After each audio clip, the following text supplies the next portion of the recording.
Welcome, folks. Episode 650 of the Boxing Asylum Nut House. You can find us here every Sunday, 8 o'clock in the UK, 12 Pacific time in the United States.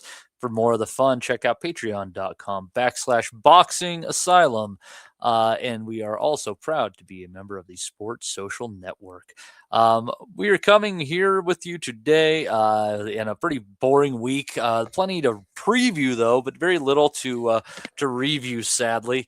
It just a little bit of a dead spell going on here, but there was one little fight from Japan that ended up being pretty entertaining, and that was Ryosuke Nishida, who you might remember losing to Junto Nakatani last year, and actually picked off a couple of rounds from on a couple of scorecards. He didn't do too terrible, but he went back in there against Brian Mercado Vasquez, as it will, and due to a cut, got stopped after 7. But I thought it was a pretty good fight up until that point.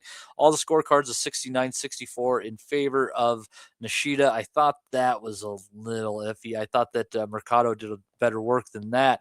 Although I do think that Nishida was a deserved winner, considering the headbutt cut go to the cards.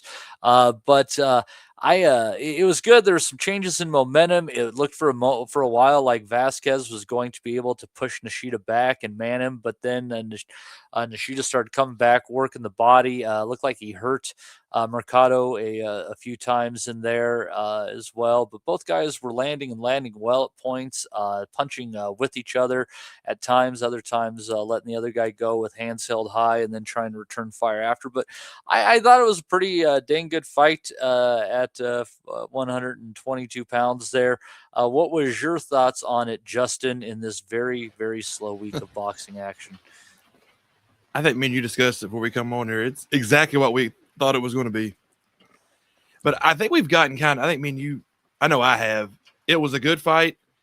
I don't think it was as good as people thought it was, because I think I just expect more from the Japanese guys, but it was good. It was a good fight. Yeah, that would have been a really good fight if it was just like two white guys, but a Mexican, and if it was a Costa Rican, if it went the full distance, I think we would be talking about it being a really good fight. It might have been, because it had that feeling where with the body work that was happening from both guys, that if both were still standing in the 9th or 10th and one had gained the upper hand, it might have been a good thrilling late round stoppage victory.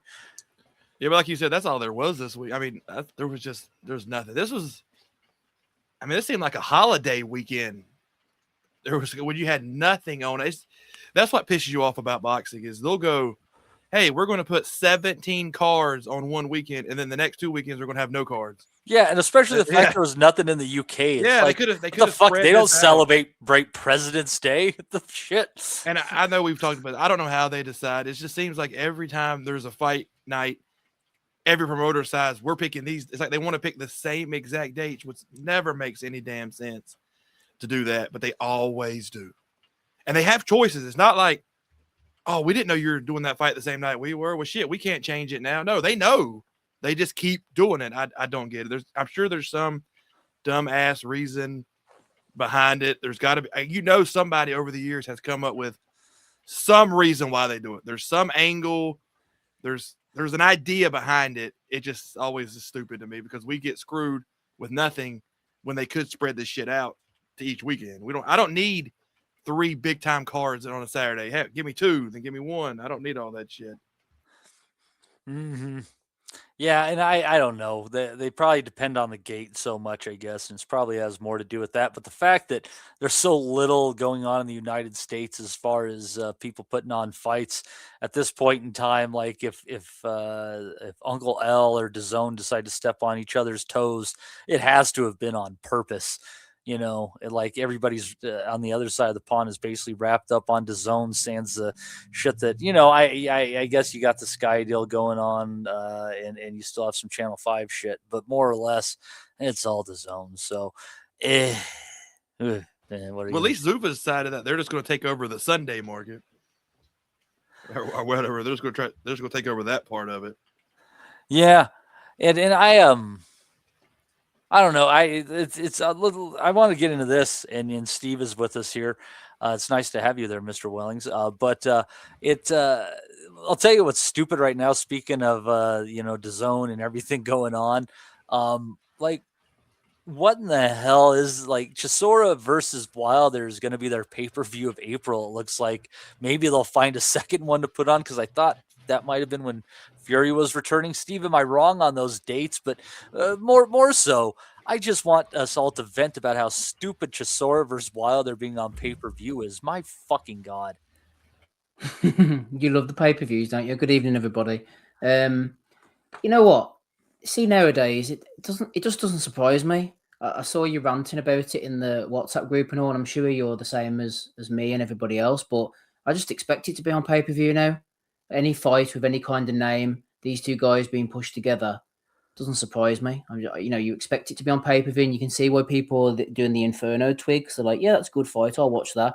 They don't even have to give it a second thought. But April the 11th, I think, is the Fury fight.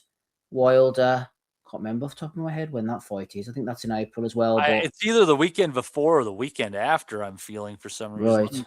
right, maybe the weekend before. They The fourth. I think maybe the fourth of April. I think I saw somewhere. So I think it's the week before. So is the Fury fight going to be pay-per-view too?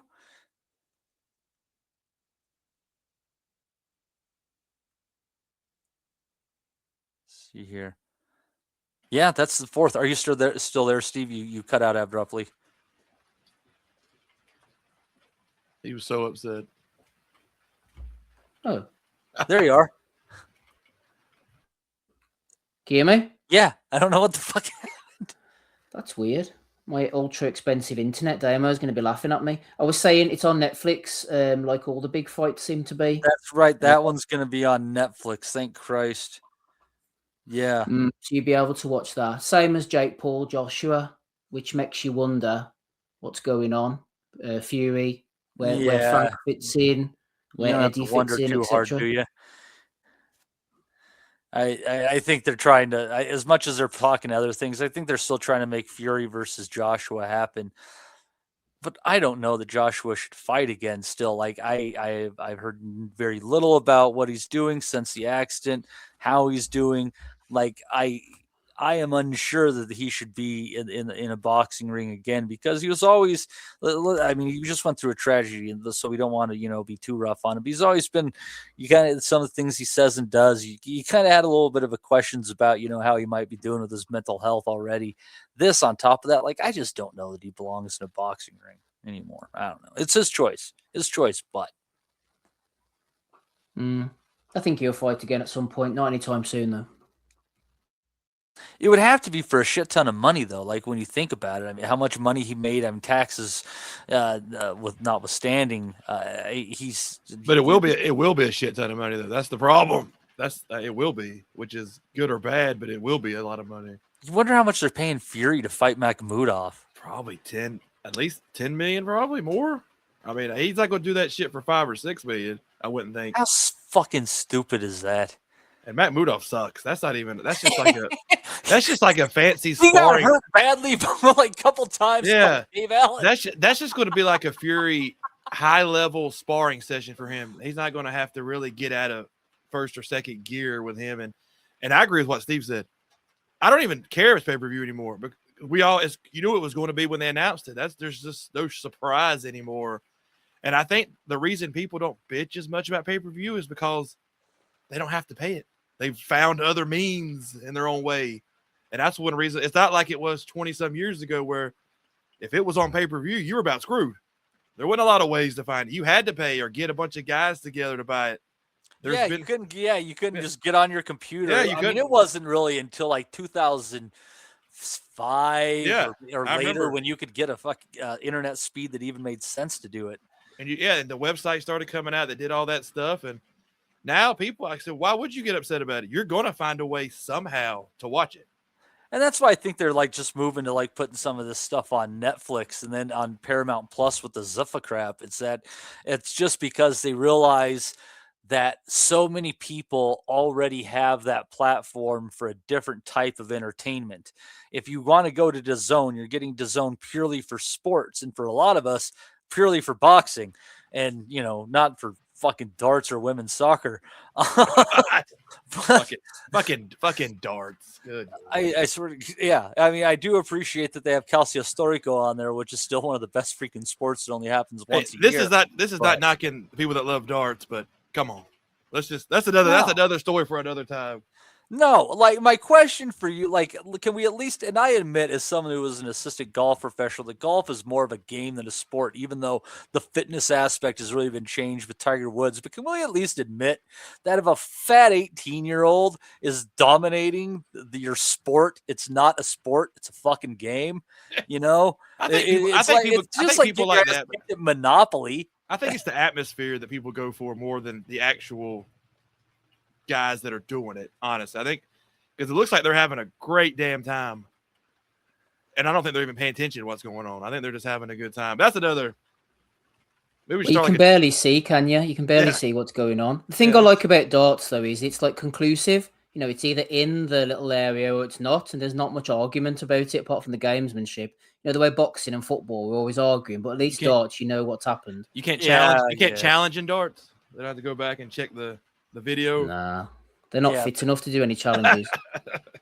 It's like, I don't know, like anything that you can do while simultaneously eating a hot dog, I don't think qualifies as a sport. I think if you're like listing what qualifies something as a sport, I can say I effectively believe that works. Like LeBron James is not going to be running down the court while eating a fucking foot long and playing with one hand, right? It just you're not going to see someone running down the pitch, trying to put one past the goalie while munching on a Polish sausage. It's not possible, but you can do it while playing golf in between your shots and stuff. You can do it while playing darts.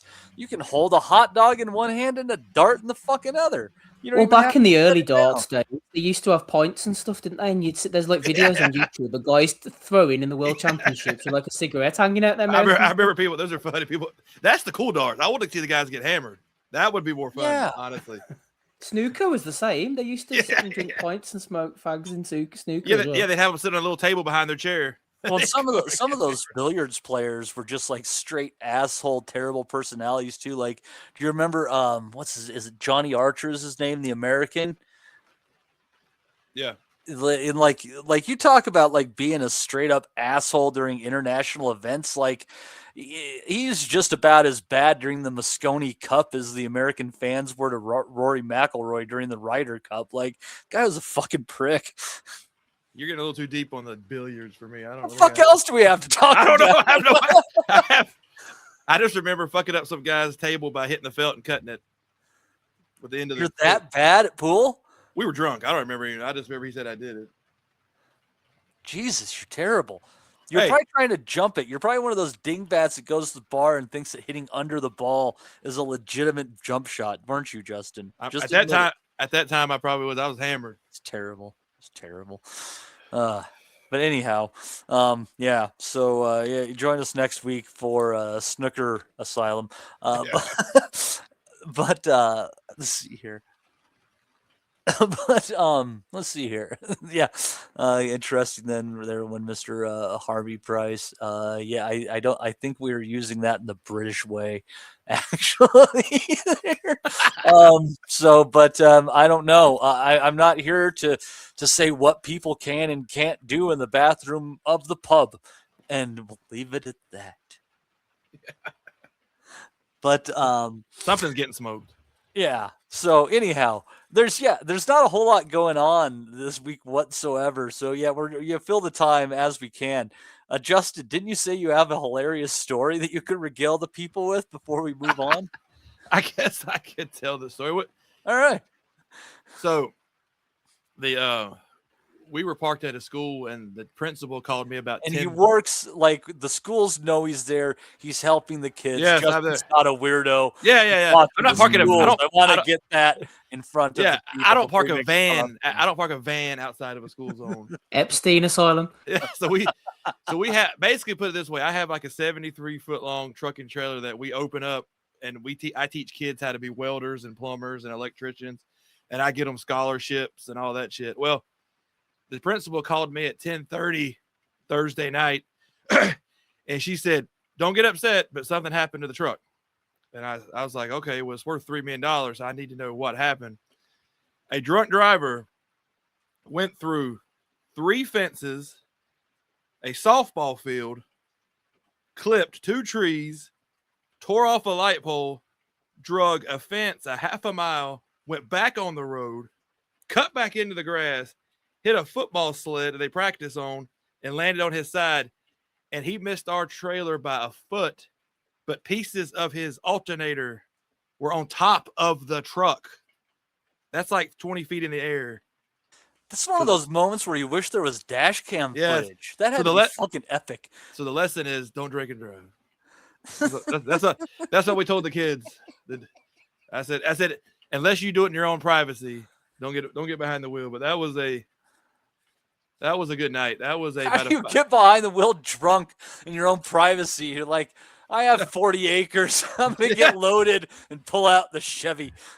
That's how you do it. That is. Wasn't Errol Spence, was he? No, he almost. The only reason that he didn't die is because when he sideswiped the tree, it flipped him away from the truck, and he lived. But he had a damn good time. It was on a marine. We were at a marine base near Camp Lejeune. Oh Jesus! It's an enlisted guy. So it was definitely an enlisted guy because it was near the marine base in Camp Lejeune. Good time. Well, make sure that you get your water tested there, Justin. And then I found out part of that lawsuit. And then I found out from my cousin that my mom had escaped jail when I was 9 years old. That was a cool story to find out as well, but that's for another time. Is it? I mean, I guess we got nothing to talk about. Apparently, my other cousin put her on her shoulders and she climbed through a window and got outside, and they caught her when she was at the gate. So technically she broke out of the cell, but she didn't get out of the gate. Those are damn good times in the family history. I enjoy the stories. There's a lot. I can sit here for 4 days telling some fucked up shit that happened, but we're not gonna call that one the Pall Mall redemption. Yeah, we're not going to get into that. Oh, good times. Oh shit. Oh man. Fucking makes me realize my people are around here just a little bit normal. Thanks for that, Justin. I appreciate it. Oh yeah. Sometimes we just need a compare and contrast. Oh, there's a lot of compare you can do here at this fucking place. Good God. But yeah, tonight we've got a Paramount Plus card. There's a for the Zuffa boxing, and this one is going to be a lot more like their first one. I think maybe the main event could elevate. We'll talk about that one, and they'll pull up the other ones here. But Steve, what do you think about good old Chuck Martin against Epe Ajagba in there? Charles refuses to go away. Apparently, he realized that his money wouldn't last that long, and he's stuck doing this shit. And Ajagba just continues like working his way up the staircase of boxing that apparently for him has 100 goddamn steps, but away he goes.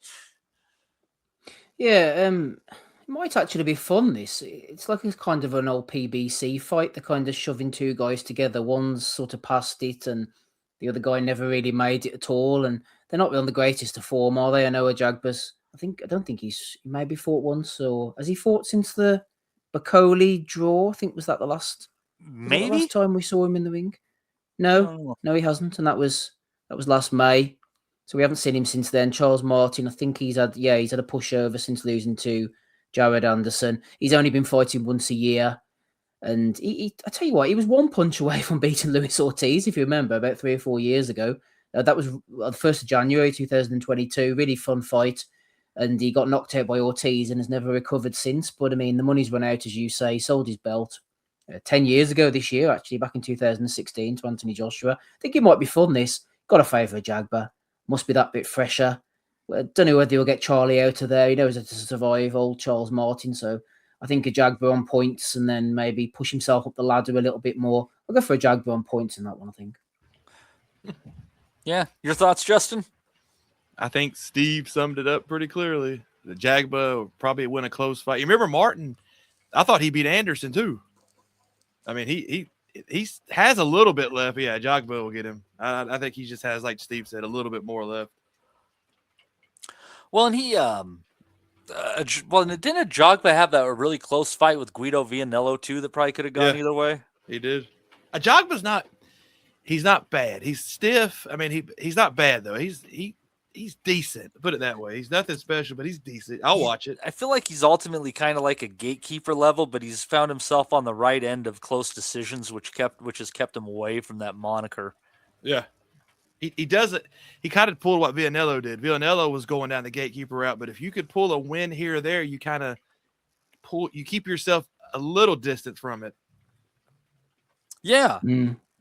Yeah, and Guido's done all right. I honestly think Guido is kind of right there at gatekeeper status. So he's lost to Ajagba, he lost to Torres, the Rice one. Obviously that was early in his career, and I think he's proven he's more than that. But he came back and he beat that 12-0 Barrier guy in. It was a Canadian cat, I think, he beat him in Philly. So yeah, I think he's kind of found his way there, and Ajagba is that guy too, but he just doesn't realize it yet because of the way the scorecards are gone. I don't know, just my opinion. I think a couple of things just to quickly mention. Charles Martin, he showed he had a little bit left against Jared Anderson, but that was like 2.5 years ago now, and he's been on the shelf apart from like a 1-round blowout or 2-round blowout against the Bum. He's been on the shelf since then. So what has he got left now? 2.5 years after Jared Anderson. These guys are so inactive. It's unreal. It's been that long. It's been that long. Exactly. It kind of feels like it was recent, doesn't it? He fought Jared Anderson 2 fights ago, but it was 2.5 years ago. He's been effectively on the shelf since then. So you got to factor that in. And Ajagba, I think that if Bakole had any kind of discipline about him and got himself into decent shape, he would have won that fight. And it was by virtue of Ajagba being fit and in shape and able to do the distance, and Bakole being a bit of a slob and not able to maintain the good periods of success and allowing the sort of fight to become a back and forth fight with no momentum to either guy allowed Ajagba to get that draw. So it's as much as Bakole's deficiencies. So I think that we don't really know I think we do know what each guy's got. And I just think about Ajagba will just be a bit fresher and too active for him. Isn't that the fight Bakole shouldn't even been in there? Isn't that the one where he fought 2 weeks before or some bullshit like that when he fought Ajagba? No, that was when he fought Joseph Parker. Yeah, but I thought he come right and back. Then it was a little bit, but the idea behind that was like close enough. It was close enough. Yeah, but it was close enough where that's why Ajagba even got a draw, because he wasn't ready for that fight. Bakole was still fat. He's always I think fat. Bakole was training for the IBF Eliminator with Ajagba. Then he got the Parker shot at like a week's notice or whatever it was, and then after the Parker fight, it was a couple of months later, I think he fought Ajagba, and he still wasn't in shape. So, I thought it was closer to that. Be a couple of months. If you get 2 months, you should. Well, fuck him. He don't give a shit anyway. So on the undercard of this one is going to be undefeated light heavyweight Umar Zambikov taking on Mr. Ahmed Albiali. And if that name sounds familiar to you, it's because he was undefeated and then lost to Jean Pascal. You want to talk about, that seems like a shorter time ago than that. Steve, when do you think that our friend, Mr. Ahmed Albiali, lost to Jean Pascal? I think this was juiced up Pascal. I remember the fight actually. 2022, I guess. Wow, Steve, this is gonna fuck with your head. December of 2017. My God, really? Yeah, and since then, Albiali has fought 8 times. He basically and just like scattered here and there. He beat Alan Green, whatever was left of him, a couple years later. And then in what was an active 2019 for him, he beat the shell of Brian Vera, beat some dude named Dervin Colina, who was 16-1. Let's check out Mr. Colina. He lost to, he had lost to Badu Jack too by a 4th round stoppage. This is the 4th round DQ. But one more time after Albiali beat the guy, hasn't been seen since. And so I don't know. This is, I got to tell you, Steve, this is not a compelling undercard fight from the folks at PBC. No. Well, we can't really blame PBC, can we? Because this is the Zuffa one, isn't it? So we'll let the I'm PBC sorry, off. Zuffa. Yes, Zuffa. We're so used to slagging the PBC. Yeah, well, I mean, I suppose what they're doing is kind of just taking someone out the mix, aren't they? They're saying, Albiali, he's a puncher. He's been He beaten was by not in Pascal. the mix. He's like I outside will. the mixer. He was They can look batter at on his the record ball. and see 24-1, 19 knockouts. He has a bit of a name about him. He fought Pascal. They won't say he lost him. They'll say, he fought John Pascal. And then they're sort of attaching that name to him. Zambekov, I've seen him. I'm looking at this now, actually, on his record. That's right. He's a Russian who has an Austrian passport based in California. Artem Brusov. That's right. I remember seeing that fight. What channel was that on? Yeah, that was a good fight, actually.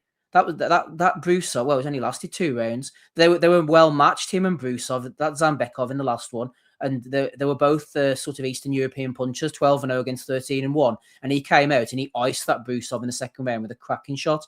I actually watched that, so I'm looking forward to seeing Zambekov now. He should get rid of Albiali. What do you call him again? Albiali. Pretty handy. Yeah. Yeah, and they got a fight between undefeated lightweights, 10-0 Abel Mejia and 6-0 Gabriel Pe Benito. That one could be interesting. I don't know if that's going to be on the main portion or the undercard. 16-1 Leo Ruiz against 15-2 Casey James Streeter.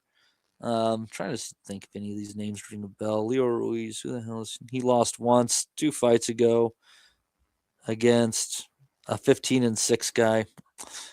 New here in the first round. Well, sometimes you learn. See, Antonio Woods 14-1 against Mark Bouquet or Buke, Beuke. Your guess is as good as mine. Buke, he's on a good run. Looks like he's won his last 6 in a row. So it's Mark, I'll make you puke, Buke. Let's go with that. Let's get creative. Let's get creative with this stuff now. Yeah, so he lost his debut. He lost his 4th fight to a 3-0 guy.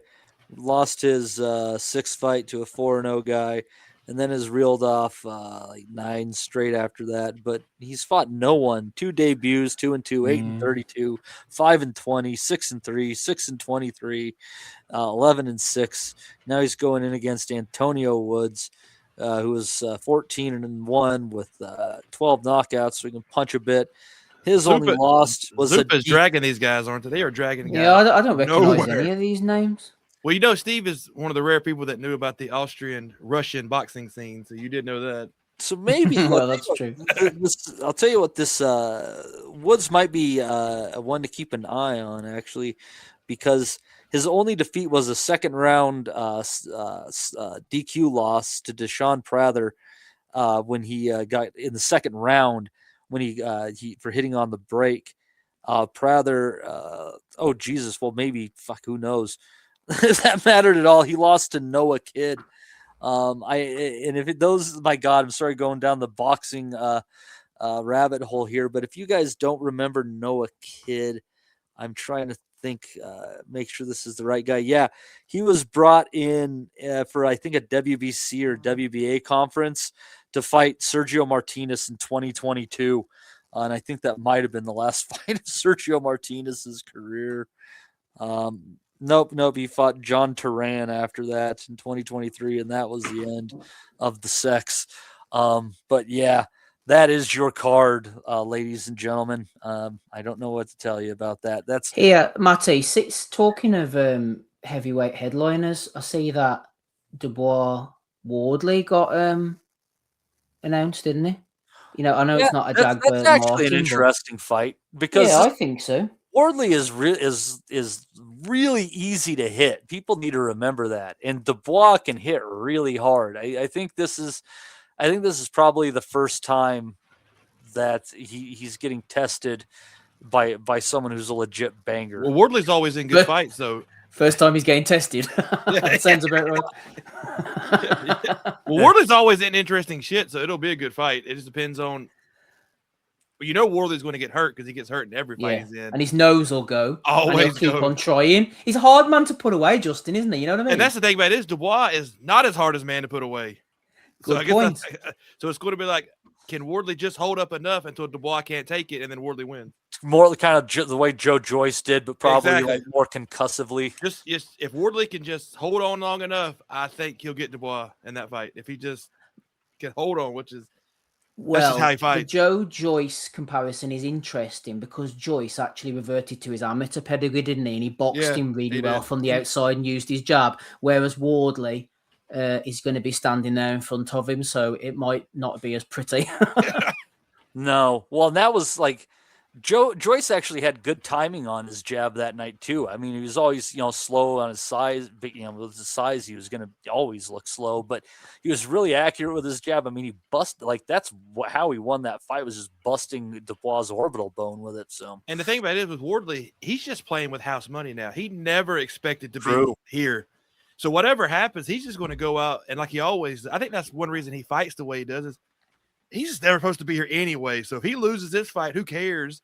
I mean, I think that's what I like about Wardley is I think he understands where he's at, that he has reached 10 times higher than he ever thought he was going to go. And so that's why I'm enjoying the ride, for the simple fact is he knows where he's at. We all know. We enjoy it. He's going to get – it's coming any fight now. I don't know if Dubois is the guy. We're going to see him just splattered and not get up eventually. But, hey, it's fun. Is Dubois – I think it's one of those deals. If Dubois doesn't get him in the first 5 or 6 rounds, I think Wardley will do what he does. Interesting. Yeah. This is interesting. Yeah, David Palmer says there Dubois will KO Wardley, and there's a lot of people. I mean, I'm not saying David's entitled to his opinion, but there's a lot of people who are really sure about this, and I honestly not sure. In the chat, and whenever we first mentioned this, a lot of people were saying, "Yeah, Dubois will KO Wardley," and giving a good reason, and then Wardley will KO Dubois and giving a good reason, and it's kind of back and forward. I don't really know myself. Let me know in the chat. Let us all know in the chat what you think. Do you agree with David? I don't know, Matty. I can't remember where you were sitting on this, but I could see arguments for both. I could see Dubois being the more experienced man. I could see him overpowering him, but then Wardley's a hard guy to pick against. But then Dubois will hit him hard and often. Can Wardley get past that? Dan's back with Don Charles too, which I think is the right move. Like that was stupid to split with him. Like Usyk's gonna have his number. He came as close as he ever could to beating him with that shot. That could be argued from here till the end of time. I don't know, high, low, whatever. But yeah, I think that if it was 50-50 with a different corner, I would say that it would move to the 55, 60, 40 range in favor of Dubois getting back with a guy who understands heavyweight boxing. It's better. This is a better fight and more interesting than the other 2 big heavyweight fights. Way more better a fight, I think, that we're going to see from Chisora, Wilder. This is like a real fight. I don't consider those real fights. It's like you have to look at what Del Boy's been doing to keep himself relevant. He's been fighting. It's just basically every fight that he's had that he has somehow won in this little late life run that he's had here has basically been like, okay, which of these fighters is more shot? Yeah, and the trend fucking continues, right? Because at least Dubois and Wardley, I don't think neither one are shot, and it's a legit heavyweight real fight. Because Makhmudov with his little neck tick he does, where he keeps spinning his neck around, that's annoying as fuck. Fury's going to destroy him, and then Wilder versus Shore is just a freaking. It might as well be a misfit boxing match, honestly. At this point, how bad Wilder is washed. Whoever thought that they'd be fighting it this year, that Chisora would be the fresher man. At this time period, Chisora actually is fresher than Wilder is. Period. I think Chisora has more left. Yeah, no, I agree with you on that. And I think regarding Dubois, Wardley, I think a lot of Dubois is confidence. It depends on his confidence. If you can get into his head and push him back, but then, as I said before, he's not going to do a Joyce, not going to do a Usyk. Apart from the low blow, really, Usyk out-dominated him in both fights. When he beat the shit out of him in the second fight, he was really irked by the whole low blow thing, and he stood his ground, and he really put in a performance. One of Usyk's most impressive performances of his career, because he got Dubois doubting himself. And against Hrgovic, I thought he might have turned that corner. Against AJ, it was a frenzied fight. Dubois likes the chaos, the frenzy. Both guys throw in at the same time. He backs himself in that. And that's what the Wardley fight's going to be. I think when guys get him on the end of the jab and move him around and grind him down round after round, he loses confidence. Wardley, you wouldn't imagine he's going to be able to do that. So I think the frenzied chaos of the ring might favour Dubois against Wardley. I'm not saying he's necessarily going to win, but I think it'll be work in his favour. The Hrgovic fight always just makes me think of how many right hands that Dubois ate to get to that victory. Yeah, Hrgovic clearly was not as big a insane. puncher as we thought. That's what conclusion I came to. No, After, because you mean after 29 straight right hands, he doesn't have the power you think he had? Well, possibly. I'm starting to think that way, to be honest. He just think about that. That at times Dubois didn't even move. And Don Charles might as well have been holding a heavy bag behind him. He just kept hitting him, and it did nothing. Nothing. No, it was absolutely ridiculous. I was just stunned that he ended up getting through that victory. I mean, it was I don't know. Hrgovic hit him more times in those 3 rounds than I think he'd ever been hit in 3 rounds in his entire career. And he just kept walking forward, didn't move his head, didn't change anything, just kept fucking swinging and got it. But yeah, it was so that's a decent fight that's coming up here. We can actually check the schedule over here. I'll check the ESPN one because didn't they say that Oliver McCall's fighting Zhang on the undercard of that? What? Fucking around. Who's Zhang fighting again? Oliver Zhang's McCall fighting somebody, isn't he? Yeah, that's what I was. I think I couldn't remember who they said he was fighting, but he's coming back for somebody. Can't remember now who Zhang's fighting. Hey, I still like Zhang. He just has the worst, whatever you want to call fitness cardio in the history of heavyweight boxing. Butterbean could go longer than Zhang at times. That would have been a shootout. Yeah, let's see here. What do you got here?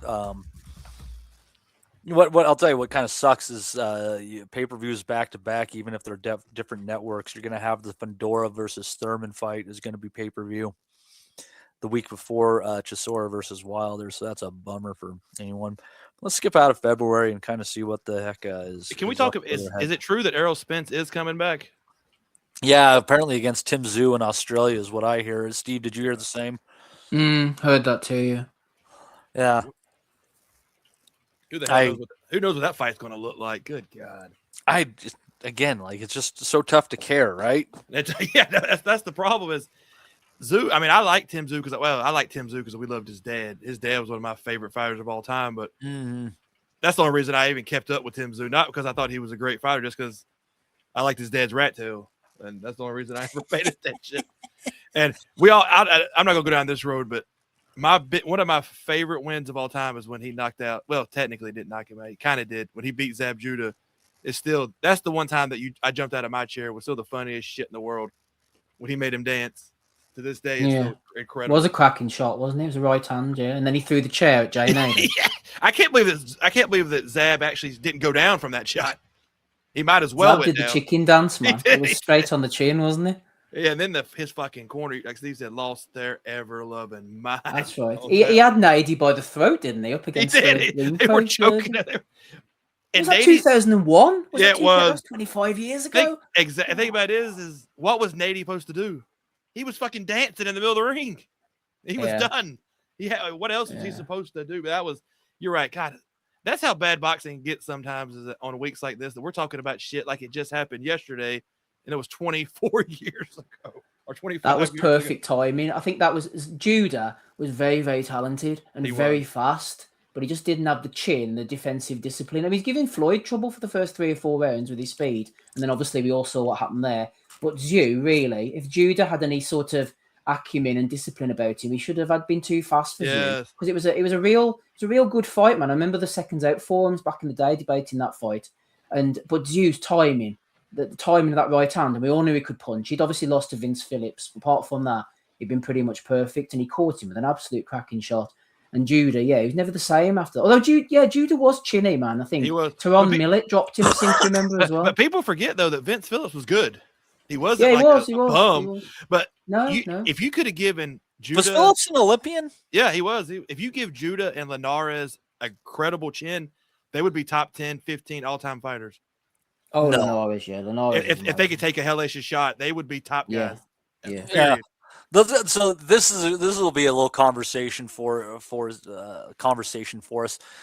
Fighters who if but for something else, would have a much higher ceiling. Like it's anything that could have gotten in their way whatsoever, be it, the bottle, the food bag, or otherwise. And I say the food bag because you're going to like this one, Steve.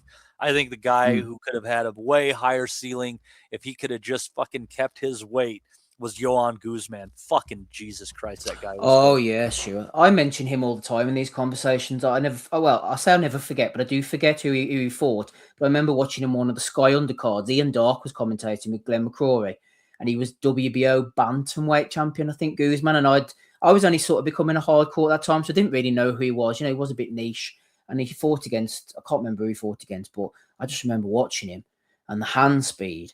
And the way he put his punches together, I was like, oh my God, this guy is absolutely amazing. And then he just never hit those heights. I mean, he had a great career. I think he was maybe a unified champion. I can't even remember. Moved up the weights. I think he was. Beat Humberto Soto. Remember the Humberto Soto fight, Soto had a few losses on his record, but he was on a really good run at the time. And a lot of people were debating that fight back and forward. And Guzman just took him to school. He was just so fast. Soto's like the guy who had like 9 or 10 losses, but he was still really fucking good. He was still really good. Well, and he had a great beard. I think Lucas Matisse might have been the first guy to stop him, or the first guy in like over a decade to stop him. Right. Well, Steve's man, Orlando Solis, the heavyweight, would have been good if he wasn't so fat. His fucking knee going out against Vitali. He was making Vitali look stupid for like 5 minutes, and then his knee just said, "Nah, dog, I'm out." The first thing when I remember his name was how fat he was, but also remember he wore like the capri boxing shorts. You remember those? And the SpongeBob neck. His shorts were like right above his ankles. He wore like the capris. But like we said, Linares, Judah, if they had chance, and I'll say one now, if Broner was more disciplined, I think he could have been better. We're going to say this now 10 years from now. Gervonta Davis. 4-weight world champion, bro. Come on. Yeah. That's what I'm saying. He could have been. Yeah. Yeah. Gervonta we're going to say him in 10 years from now, what he could have been. There's a boxing. That's just the way it's always been. But I'll say Linares, God, if he had a fucking chin, he would have been unstoppable. Unstoppable. If he could have took a shot. Going back even before, I think Tyrell Biggs, Olympian, very good skills, fast hands. Lawrence Claybay as well, very fast hands, poor discipline, never in very good shape. Michael Grant had incredible talent. He couldn't take a shot.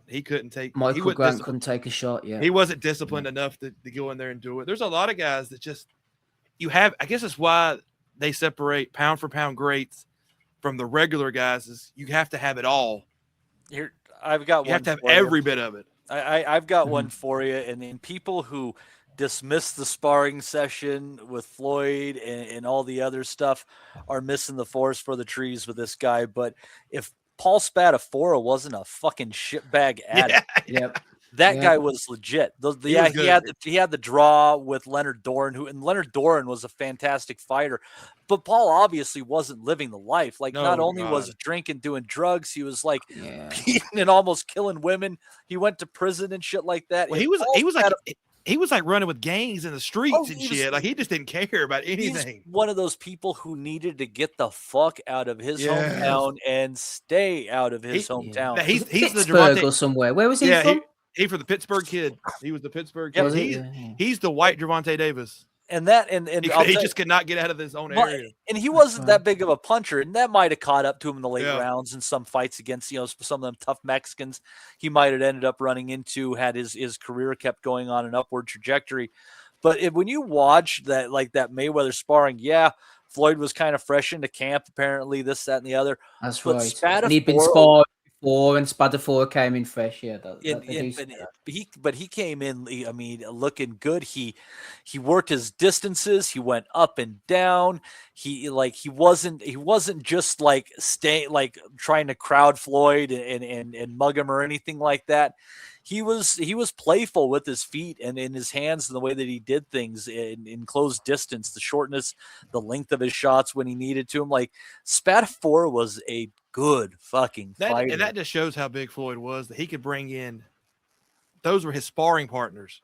Yeah, I think he might have been the IBF champion. Yeah, I mean, that just shows how big he was IBF lightweight champ, and Floyd was WBC super featherweight champ. I think you had Acelino Freitas around at that time, Joel Casamayor. There could have been some really good round robin fights, but as you say, Spadafora just shit the bed really. How long he went to jail for? What, 15 years or 20?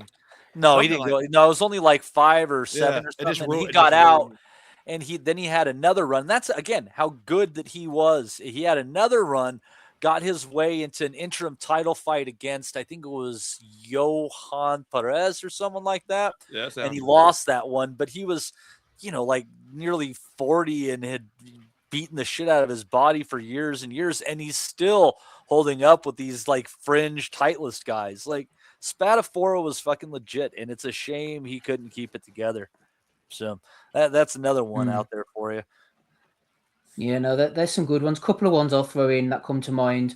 I always thought Andre Durrell had really good tools and really good natural ability, but he just had an inclination to be very negative and very back foot. He There's didn't something want to fucked commit. up And about that family, I think. Like, Yeah. I think it has well, some. I think They're just weird. definitely. Like, you remember the way they acted Uncle after Darrell. Uncle Darrell. Yeah, the way they acted after the Abraham fight and all the Yep. shit, and then having been in that contract for the Super Six, Yeah.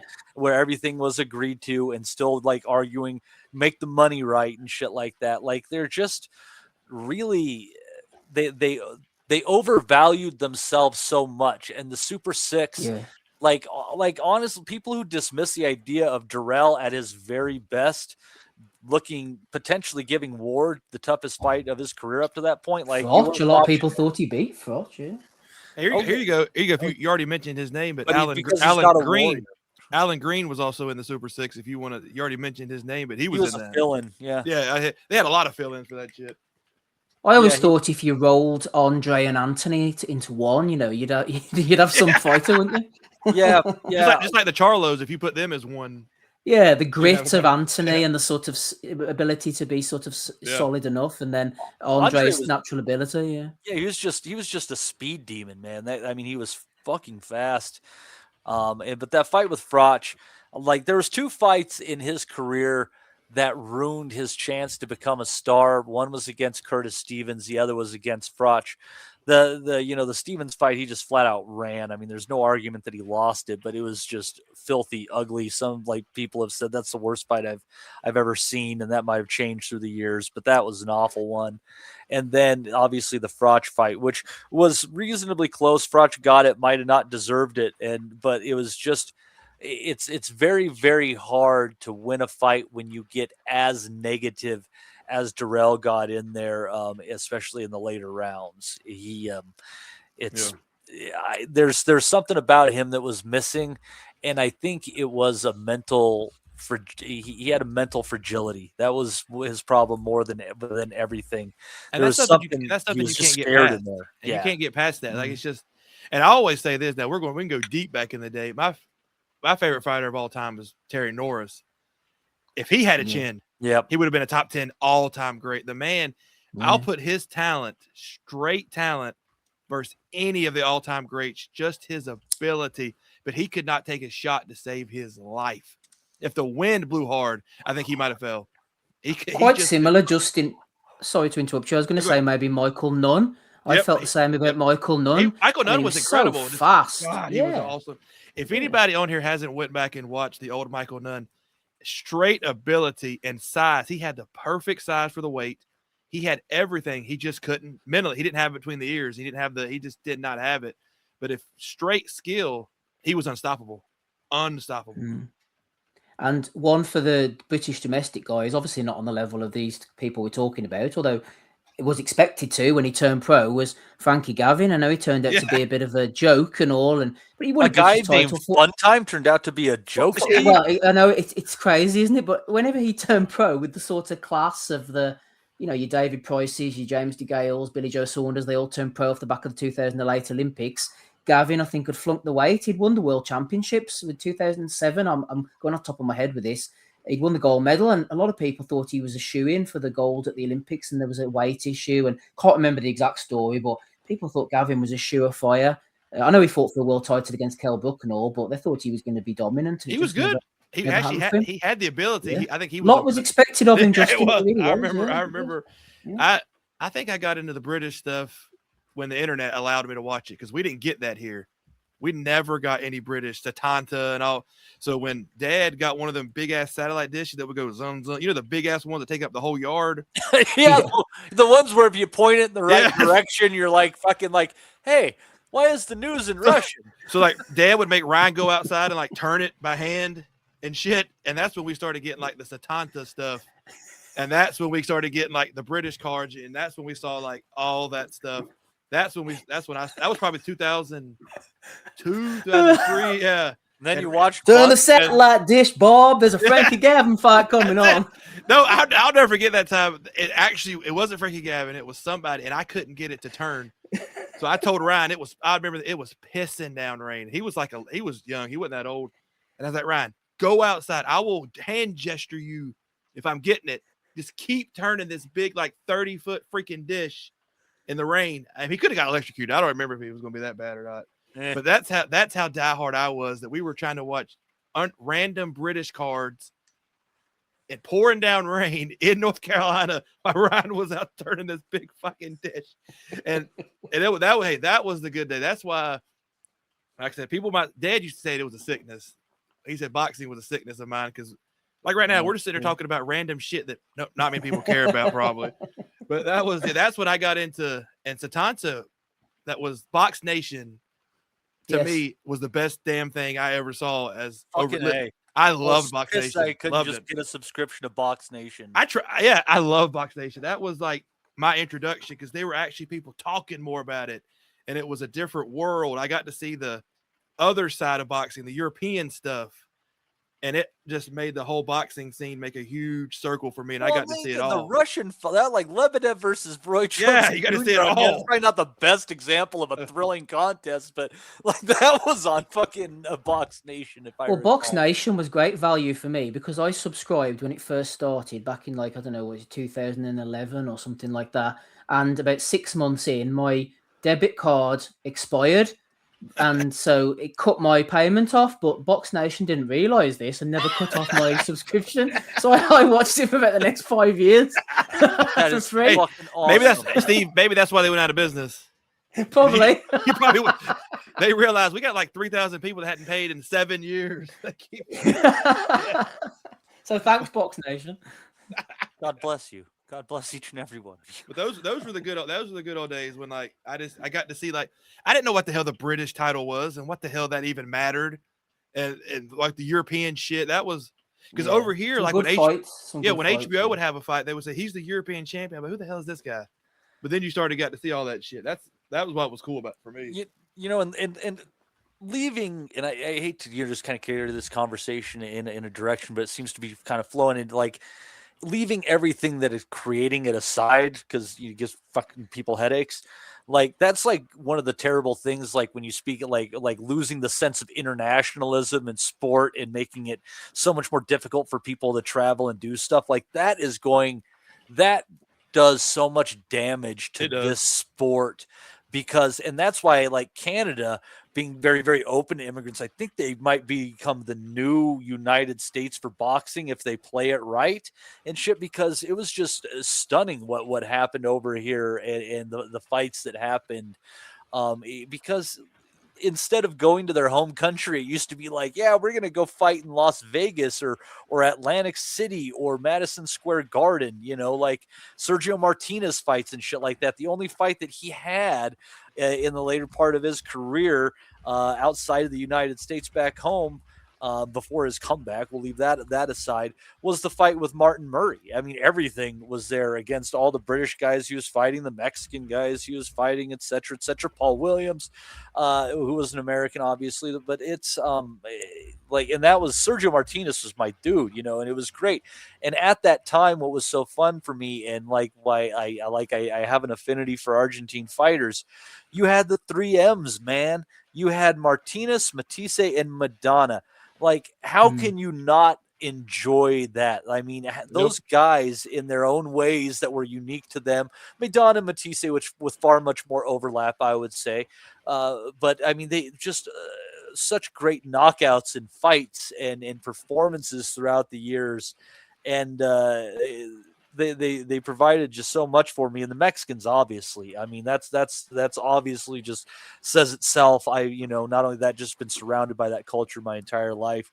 and stuff. But if we lose the internationalism and make it so much more difficult for people to come here, it's going to just do more damage to boxing. And maybe that's part of why getting a little bit of malaise about the sport is because all this kind of does add up to damage to the sport and leaving it where it is. I mean, I was thinking about this the other day, and I mean this very specifically because I was like trying to think of an example. I'm like, fuck, if I can know. But here's one for you, Stephen Justin. What is the last great fight you remember that was between two white fighters who were both from the United States? Caleb Plant against Trevor McCombie. We got to go up at a higher level than that, Steve. Like that's just one level above. Like, yeah, I got. Yeah, you're right. That's a good question. I don't. Charlie Zelenoff. You're gonna have to. I'm about to think about that. I don't. Two white guys. Well, to be honest, we don't have a ton of great white fighters over the years. So that's where you got to start out with is like the Caucasian fighters who were at their time actually elite fighters from the United States. For the heavyweight division, you're fucked. You can't find anyone until you like Tommy Morrison, and you're kind of grasping at straws there. But he didn't find it. He didn't find another great white guy though. Yeah, so there wasn't. So Kelly Pavlik. Yep. Kelly Pavlik's a guy I'll throw out there as someone you could say if you can find a fight with a fellow American, it would qualify. I can't think of anybody else. Okay. Yeah, because and against another American you can, Jermaine Taylor, but that's a black guy, like still, Hopkins, they're all right. And the Hopkins fight wasn't a great fight; Oh. It was a fucking schooling that left people shocked, right? But there's one guy, and like just the fact you're struggling, like great white fighters from the United States. Fuck me, this is a Jeopardy category from hell. Hey, that's why they had the movie called The Great White Height, because there's not a ton of great white white Americans. We haven't produced a lot of stars in the last 20 so years. That Pavlik was one. You had Caleb Plant, a lower level version of Pavlik. For a very brief moment. A very brief a poor man's version of Kelly Pavlik he led it for a while. That's the guy back to our conversation, if not for who could have been great Pavlik because he got off the booze, right? Yeah, he was the American Kovalev. Yeah. And that's exactly what he was. Yeah, and the Martinez fight, what a fucking great fight. Even after 8 rounds until Martinez took over, right? It was a fantastic affair. But yeah, just trying to go through the list. I'm trying to think of like great white American fighters. Let's start Randall Tex Cobb. Let's go real deep now. Who did he fight in the 80s? Joe Smith Jr. wasn't great. No, he was a champion. He wasn't great, no.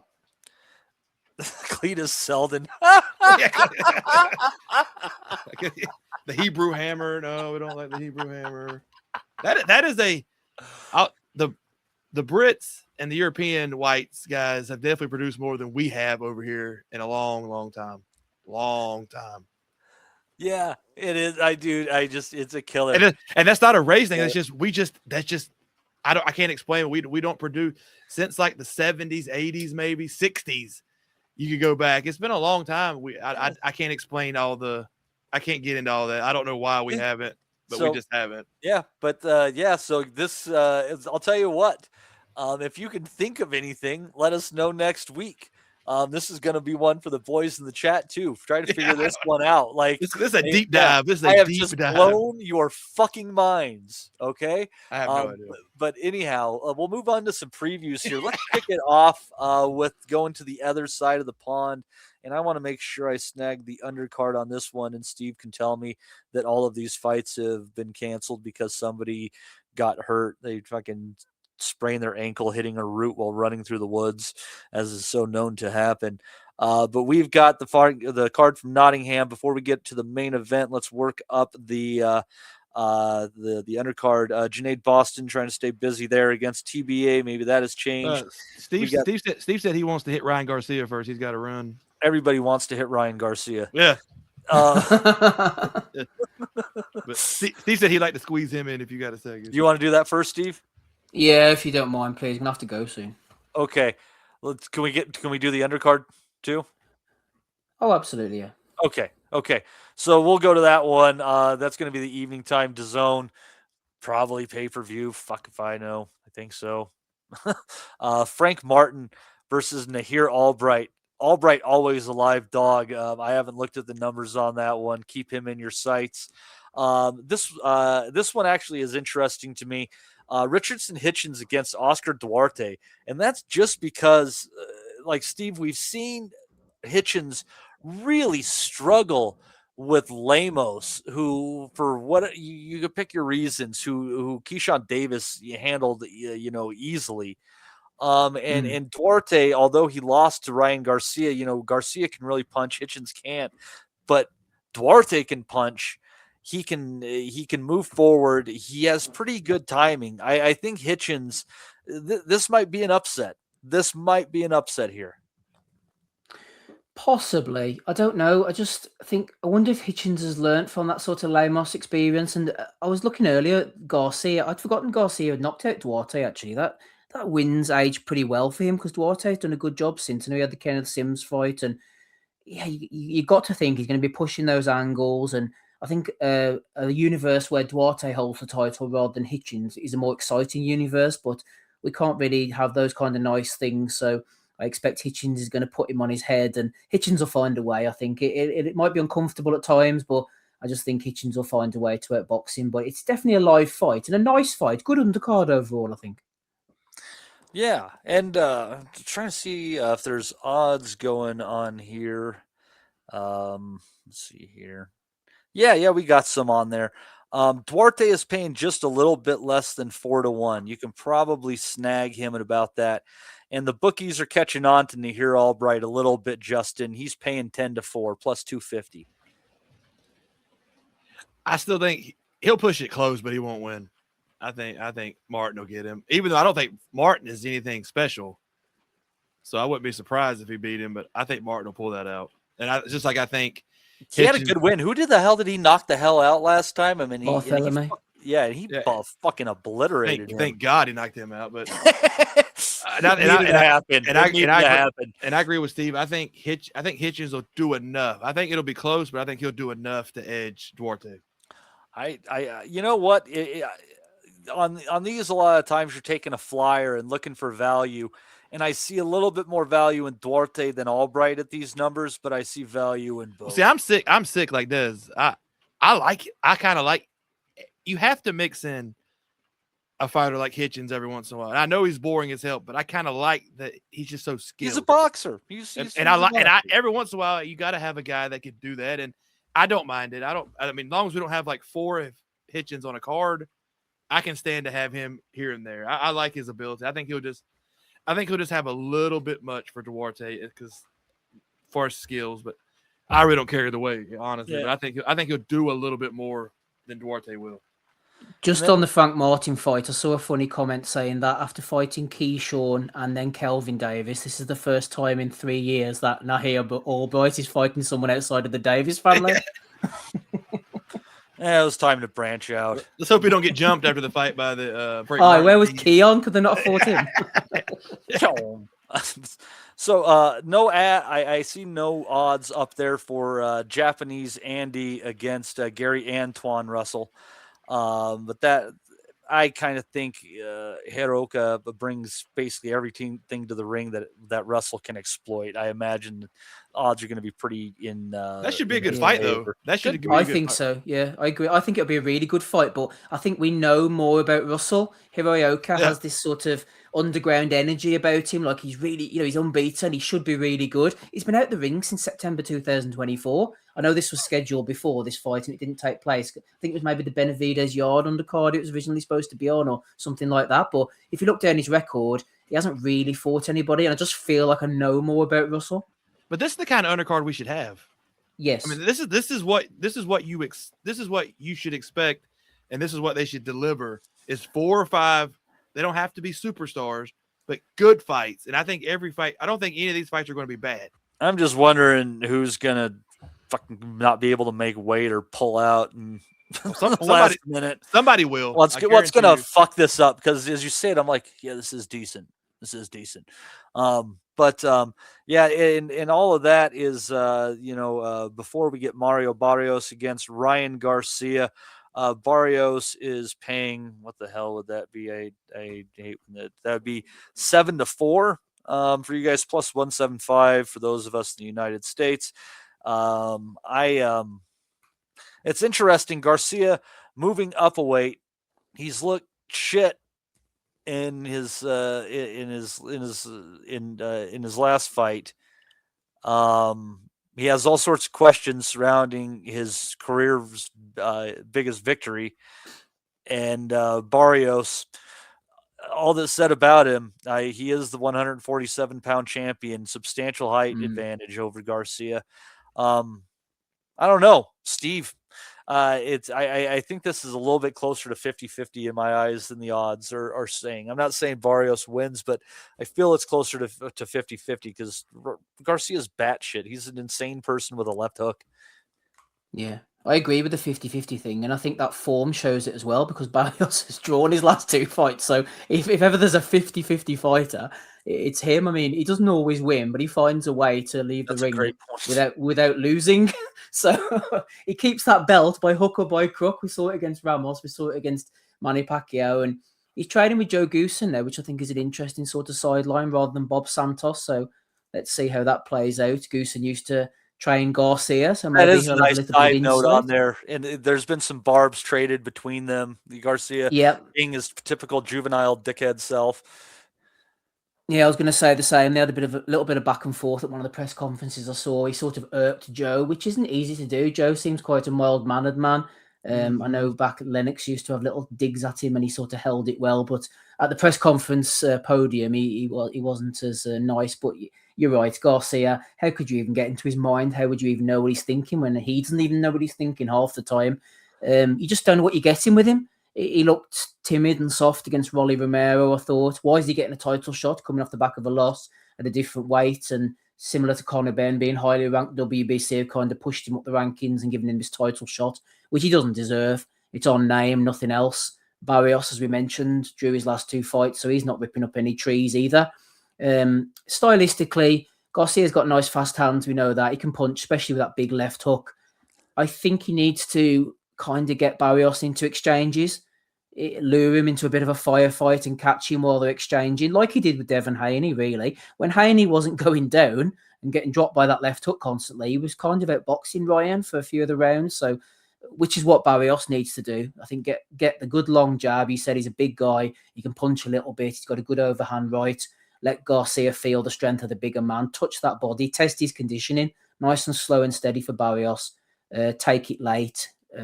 Keep out the way early while Garcia's speed and power is at its premium, and then take over and hopefully box to another draw. What price the draw? I don't know. Matty, maybe we can have another one, 3 in a row.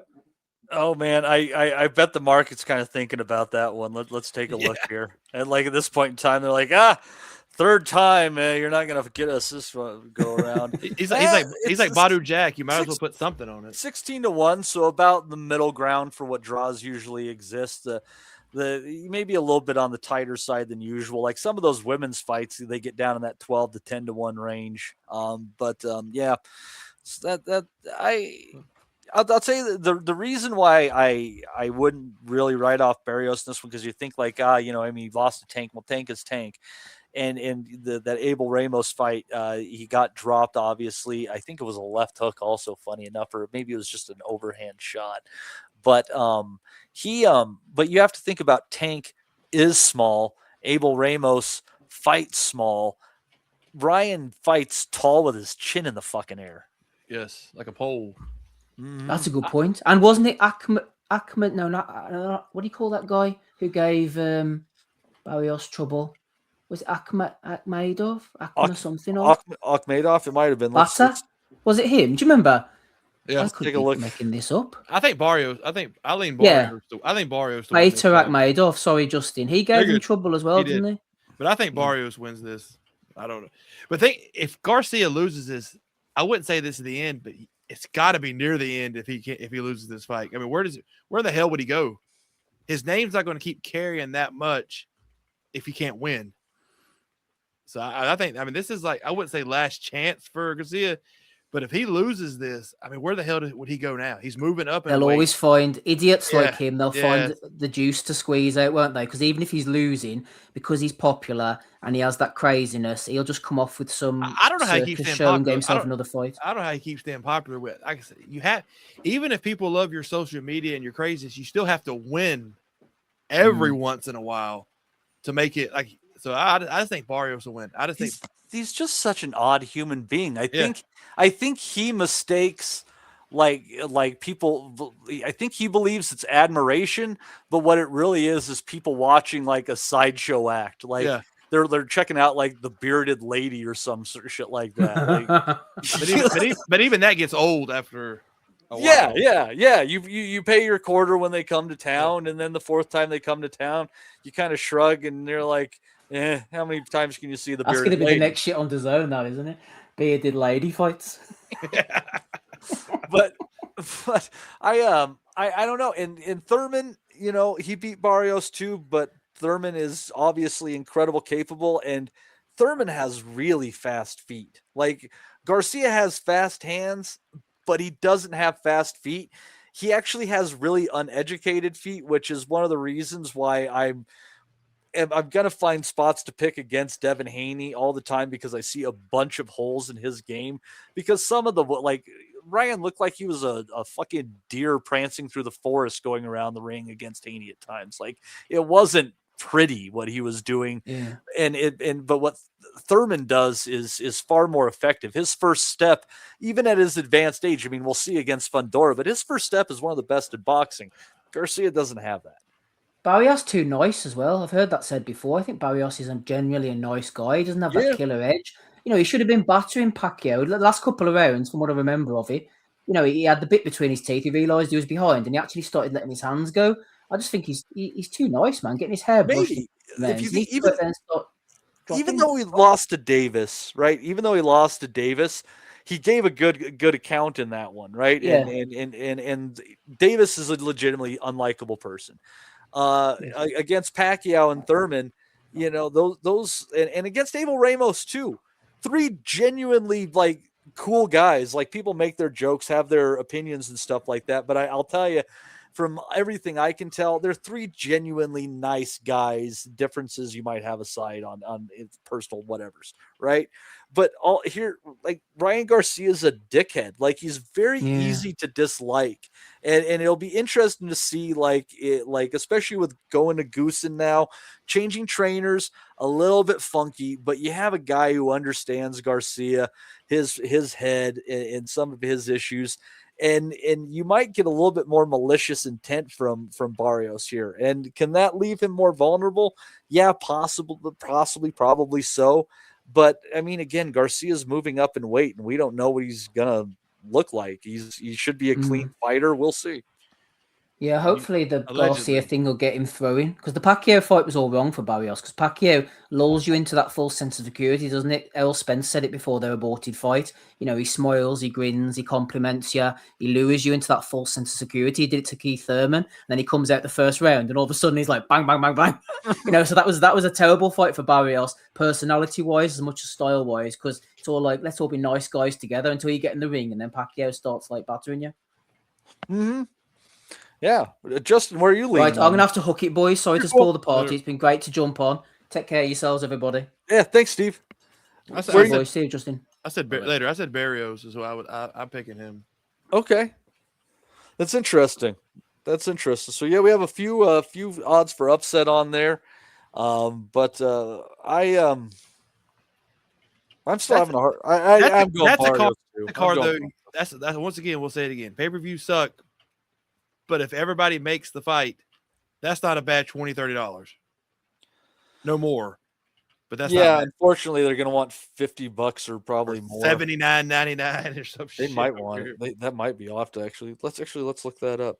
I'm morbidly curious now. Who is this fight? Who's promoting this? This is the Zone. Oh fuck! You're gonna pay for this. Yeah, I think their $50 pay-per-views are over, because they're looking at the numbers and they're like, I don't know if we can get people to buy this. It's so confusing though. You got to pay like 6 different packages, and then one package gets you this, the other package gets you that. It's just too much shit to go through. Let's see here. Dude, I gotta shut off their fucking cookies. Not letting them track me, you bastards. Let's see here. It's like Steven Buck's Nation. He don't need to ever mess with them anymore. Hey, don't mess with that gold mine. Let's see here. Look, Yeah, they want $70 for this one. That's what I'm saying. See that now we're getting into the bullshit. I mean, it's just they get mad. They get mad when people find other ways, but you force people to find other ways. You know what I'm saying? That's how this works. Yeah, and then they say, or you can get the Zone Ultimate for $44.99 a month. But you still get that doesn't include every pay-per-view though. I don't think. I think it includes. I don't think it includes all of them. It's right now. It does. It includes a minimum of 12 pay-per-view events a year at no extra cost. Come on, who cares? I thought it was 13 originally, but maybe I saw that wrong. Next year, it includes 3 pay-per-view events.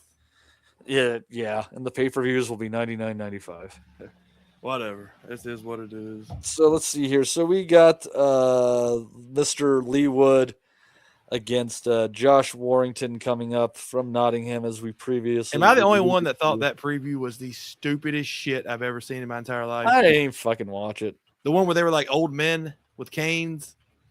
I didn't even finish it. I mean, people might have liked it and they might have chuckled, but that was the stupidest looking shit I've ever seen. Like they were like, I don't even know. I know what they were trying to do, but it didn't land for me. It looked so cheesy, could be the word, stupid, whatever words you want to put on it. I thought that was idiotic.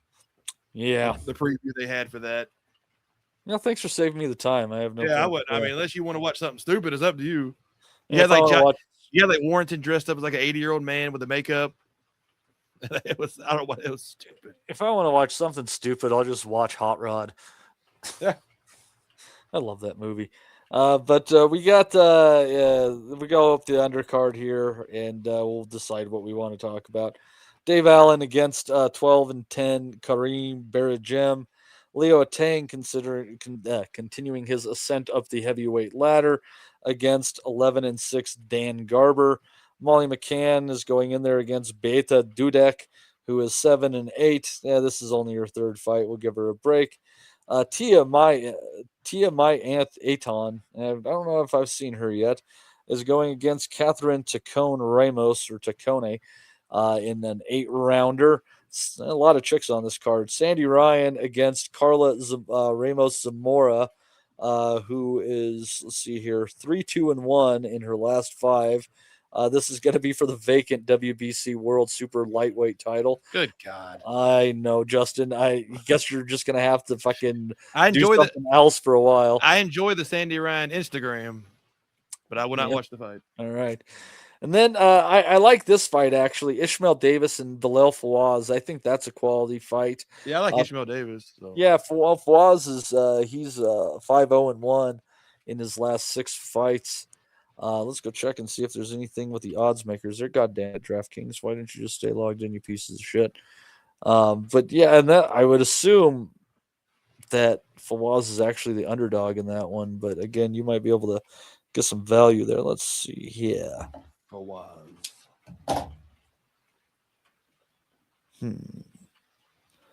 I see nothing on there yet. Maybe our British people, if you can find it, can put it in the chat there. But yeah, that'll be an interesting to look at there. I think that could be a decent fight. Nice little clash of styles. Yeah, because Davis, which one of these guys is the British British champion? I think Davis, by the way they're listing it, but I thought it was Davis, but I can't. He's got the English. So Fawaz has the English title. Fawaz kind of looks like, dude, go to BoxRec and look up Fawaz's picture. He kind of looks like a drag queen, Elisa Baumgartner.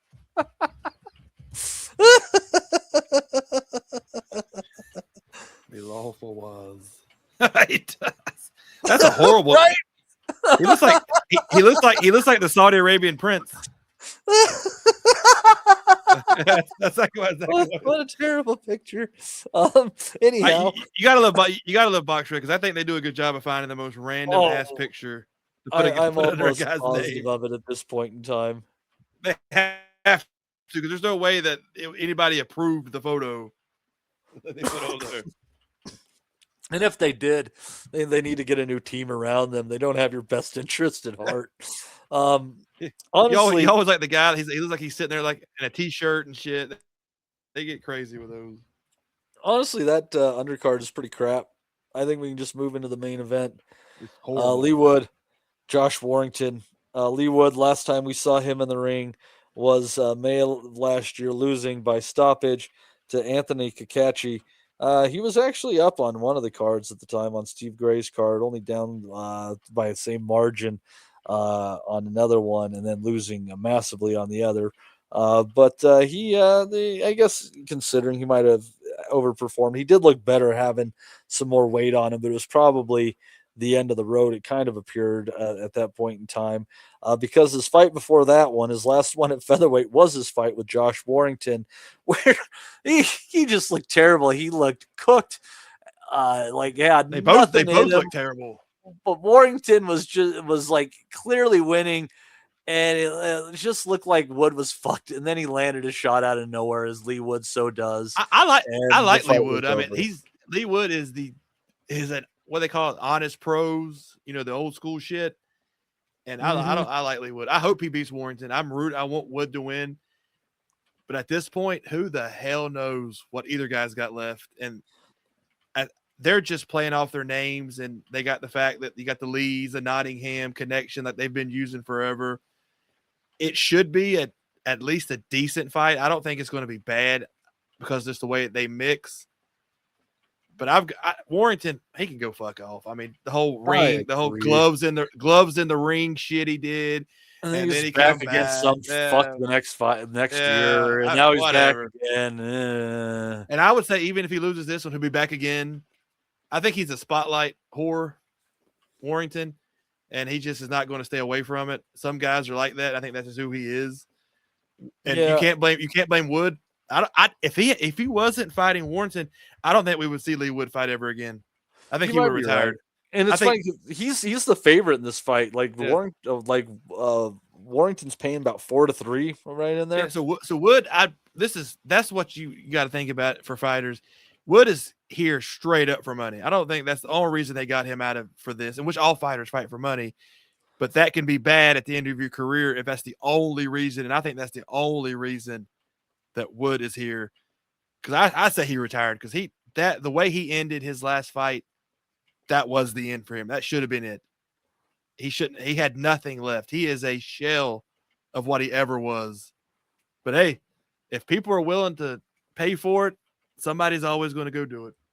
Yeah, and I honestly don't know what way this fight goes at this point in time, because I think it's between two washed up fighters, and the thing is, like, if they're kind of like equal levels of washed, the fact that they're washed, it could just be a garbage fight, period, end of story. But also on the other side of that, if they're equally washed, it could be a really fun knockdown drag out affair. Because they can't because they're not gonna be able to move as well. They're gonna have to fight each other. Take shots anymore. Like maybe each of them gets knocked down a handful of times. Like that might be an interesting bet to make. Like Warrington, Warrington's going to throw a couple of vicious headbutts, and Wood is going to get hurt. And that's just how they fight. It should be a decent fight, but we don't need it. That's one of those days we don't need it, but it's not meaningful. No, at all. This is just a. Almost not God. It's not misfit. It's not that level, but it's the level above it, though. If you want to get technical about it, these guys they need to retire. They shouldn't be out here doing this anymore. They've made their legacy. They shouldn't be doing this anymore.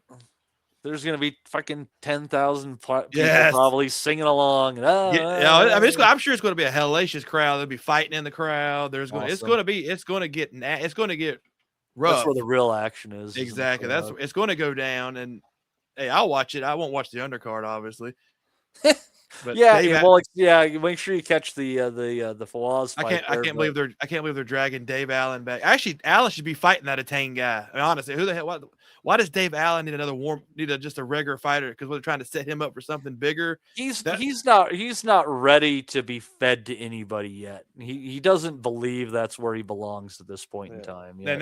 Because him fighting a 12-10 guy means actually more than him. The promoter believes he's got another they believe they've got another big night Well, for Dave yeah, Allen. you have to think about like how they're processing his recent career. Like as far as it goes, he's thinking, "Wow, I hurt Mahmoud off. It was a closer fight than some people might have expected it could have been, and I might have been able to get him out of there with X, Y, and Z just shifted around a little bit, and it could have been me getting this payday against Fury, right? Like that's Yeah. the way that they're gonna. I actually thought Dave Allen was going to beat Mahmoud. I thought he was going to beat Mahmoudov because Mahmoudov might have been. sucks. Mahmoudov sucks. So I actually kind of thought Dave Allen was going to pull that out. And he probably would have gotten the Fury fight probably or something else that was significant God. and would have put, a People would six-figure payday in his People pocket. would have ate that up if it had been Fury versus Dave Allen. That's so funny. They would have eaten that for breakfast, lunch, and dinner if Fury was fighting Dave Allen. They would have loved it. Man, there's got to be more to life than watching Fury fight Dave Allen. Apparently not. Apparently there is no more. There is nothing else. That is what I mean. That would have sold out. That would have made money, and you know it. That there's no doubt in my mind that would have been a big event. They would have made that a big event. Yeah. And that's the state of boxing today, apparently. You kind of summed up by that. It's like, they would have made that. 2026 Tyson Fury against Dave Allen. That would have made some big bucks. And you look at them cross-eyed, yes. but they're not wrong. So, yeah, that's the weekend of boxing that you guys are going to have going on here. But as far as it goes, we'll be back next week for sure to review all this stuff. We got and the Navarrete against Nunez fight, which I think is going to be exceptional. It's going to be happening a week from Saturday, a week from Sunday morning for y'all on the other side of the pond. So if you want to check out our thoughts on that one, be sure to come in next week, as well as reviewing these cards. Amongst all these fights, there has to be one banger amidst them all. We'll figure it out. We'll tell you all about it next Sunday on the Boxing Asylum Net House.